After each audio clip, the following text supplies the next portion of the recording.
সন্তানকে ভদ্র বানাতে চাইলে তিনটা জিনিস তাকে শেখাবেন, মাত্র তিনটা। এর মধ্যে এক নম্বর হচ্ছে, আপনি যদি সন্তানকে ভদ্র হতে শেখান, উত্তম আচরণ করতে শেখান, সর্বপ্রথম আপনার নিজেকে বদলাতে হবে। আপনি নিজে ভদ্র হয়ে ওর সামনে প্রেজেন্ট হন।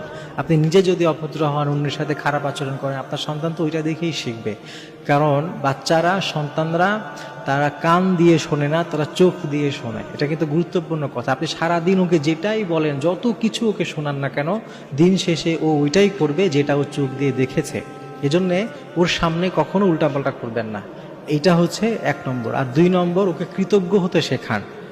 কথায় কথায় ধন্যবাদ দিবে, জাযাকাল্লাহ বলবে, এটা ওকে শেখান। আর এর জন্যে আপনি নিজে সবসময় এই কাজ করেন। ওকে আপনি একটা হুকুম করলেন, ও আপনার টুপিটা এনে দিল, জামাটা এনে দিল, এক গ্লাস পানি এনে দিল, আপনি ওকে ধন্যবাদ বলেন, ওকে জাযাকাল্লাহ বলেন, তাহলে ও এগুলো শিখবে।